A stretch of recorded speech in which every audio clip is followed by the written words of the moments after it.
Welcome to week 3, Bible Studies for Life. We continue through the 10 Commandments today, and we look at Exodus chapter 20, verse 12, but then we're also going to look at a passage out of 2 Samuel and the story about David and Absalom and what happens between David and his third son, Absalom, and the rebellion that happens there. So excited about this. I think you're going to enjoy this passage as we look at, the clear message of the commandments and how we live within our families. So let's see what he says in verse 12. He says, "Honor your father and mother, so that you may have a long life in the land that the Lord your God is giving you." Honor your father and your mother. This is a clear statement, right?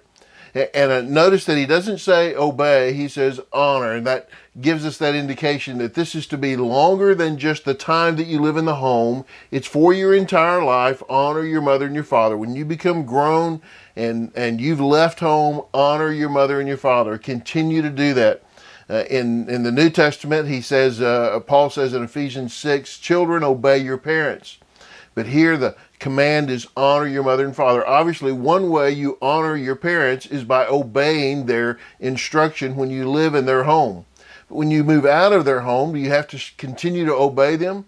Well, no, you're on your own. You're responsible for yourself. You live your life, yet you still honor them. So what does it mean to honor your mother and your father? Well, I think part of that is to give them the respect. And most of us, when we move out of the house, we realize that our parents are a lot smarter than we thought they were while we were living in the home. And so that honor becomes recognizing who they are and the place they have in our home, the place they have in our lives. They are our parents. But also to honor them is to continue to seek and to value their counsel. Listen to what they have to say. Those who have more experience in life can give valuable insight and truth to us, so that it helps us go through life. I don't have to learn from all of my own mistakes. Perhaps I could learn from someone else's mistakes. Wouldn't that be better? It's a better way to go about it. So honor your mother and your father is to listen to their wisdom, respect their opinion, respect their place in your life, respect their position. As always, they're always your mom and dad. And parents will say this: you're always my kids. It doesn't matter how old they get, they're always my kids. Well, it's always my mom and dad. Honor them. And then in the way we live our own life, part of that is the name that we take. We have our parents' name. Honor them by living a life that respects and honors that name, that brings joy to that name, that enhances that name, that builds that reputation positively. So we honor our parents in the way we do that. So honor them. And here he says, and this is the only command with a promise, so that you may have a long life in the land that the Lord your God is giving you. This is just a logical predictor.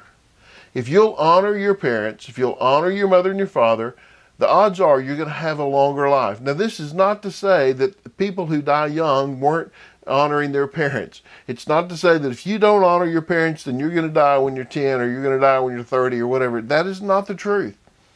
Okay? But it is a good predictor, isn't it? If we'll obey our parents when we're young, we have a better chance of avoiding the circumstances that lead a person to an untimely death.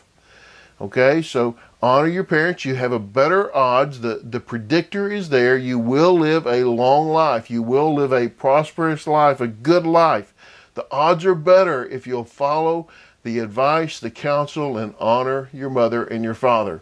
Now, the story of David and Absalom is a complicated one. It's a kind of a long story. It's a great story to read out of 2 Samuel. I'd encourage you to read the whole story of David and Absalom. And one of the things that we know is that David was not a perfect parent. There are no perfect parents, right? Well, David was not perfect. In fact, David was pretty imperfect. He had a lot of things that he did that we could look at and say, man, you missed it here, David. You really blew it in this area. There are some things that he should do. In fact, I've even got a message I've preached at time on the lessons that we learned from David as a parent, and they're all negative.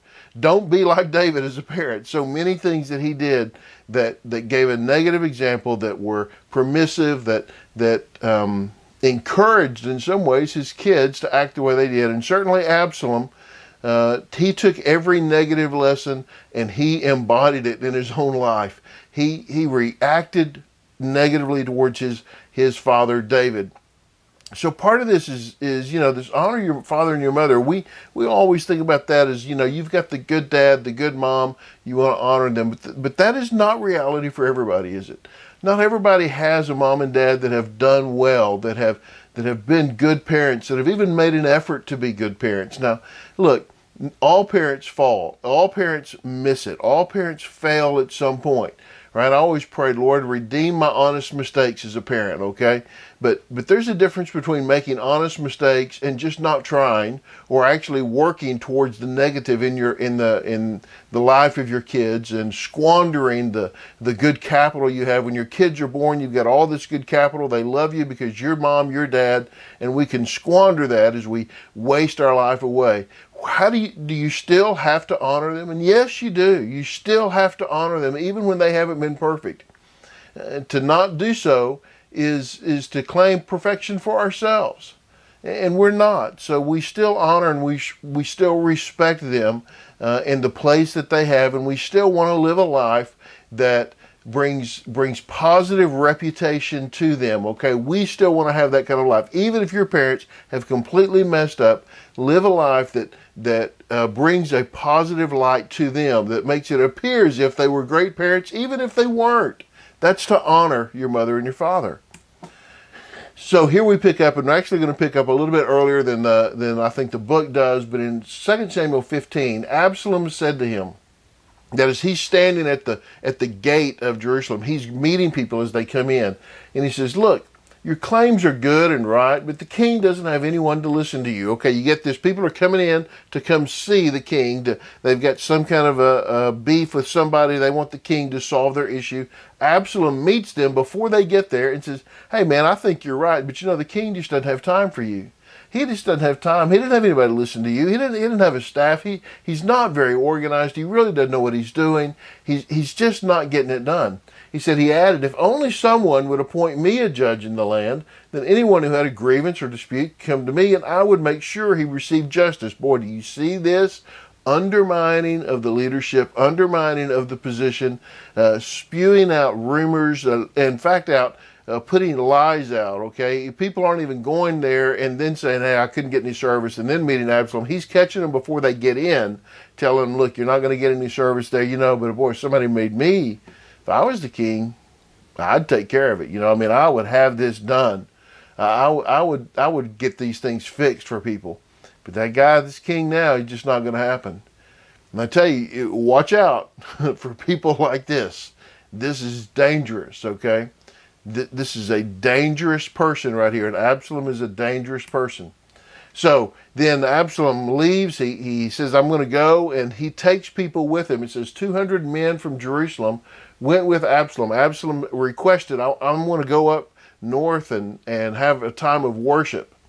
Okay? And he takes 200 men with him. They had been invited and were going innocently, for they did not know the whole situation. So these guys are like, they're going along. Absalom's taking them. They don't know what Absalom's about to do. Okay? And while he was offering the sacrifices, Absalom sent for David's advisor, Ahithophel, the Gilonite, from his city of Gilo. So the conspiracy grew strong, and the people supporting Absalom continued to increase. So what Absalom is doing here is he's, with the blessing of David, David knows he's doing it, David knows he's going, but David doesn't know what he's doing.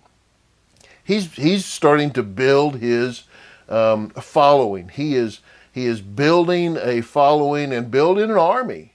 And he's even gotten the main advisor for David, he's gotten him on board. Okay, he has poisoned the well against David, and now he's taken these men, these leaders, and he has gotten them, and they didn't know that what they were going to, and now he's gotten them, and he's poisoning them and puts them in a place, and I'm sure lets them know, if you're not with me, you're not going to go home. You're not going to survive the night if you don't decide to go with me. So he's gotten these people now that are on his side. He's building this following. He's building his army. He is undermining his father. He's not honoring his father at all. He's completely undermining everything that David has done in the nation.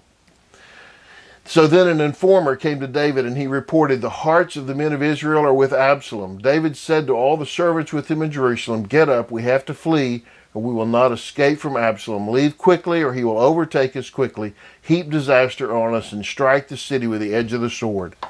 Okay, so David gets word about what's going on, and that Absalom has building this coalition, and he's gaining popularity, and he's going to overthrow you, at least attempt it. And so David gets his servants and says, "We got to get out of here because Absalom, if we don't, we're not going to escape him, and he's going to overtake us, and it's going to be bad."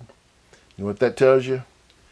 David knew what kind of guy Absalom was. He knew that there would be no mercy. He knew there would be no way out. He knew as soon as he heard that Absalom had gained this following, he knew what Absalom was doing.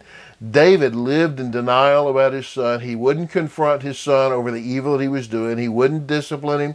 He never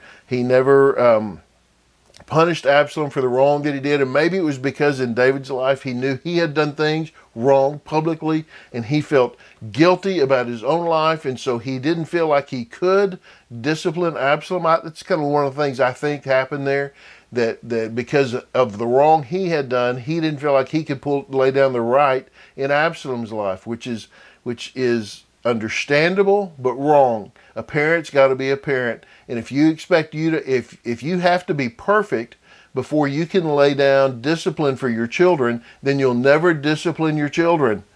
Okay, if you're feeling guilty about the things you've done, and that keeps you from helping your children grow into healthy people, then you are hurting them. Okay, you've still got to help them, even though you may have wrong, and when you feel guilty, you've still got to be the parent. Okay, David wasn't, and he knew immediately, I've raised a child who's going to kill me. If I don't do something, he's going to kill me. And it came down to the only thing that David could do was he would have to kill Absalom. Boy, that's a tragedy, isn't it? What a tragedy. What a tragic situation. But I want to say this. As bad a parent as David was, and as many mistakes as David had made in his life as a dad, Absalom as an adult is responsible for his own actions. Absalom is still responsible for what he did and how he responded to his dad, who did not do things perfectly. Didn't even do them close to perfectly. Absalom is still responsible for his own acts. Honor your mother and your father does not have a qualifier that says if they're good parents. No qualifier. It just says honor your mother and your father.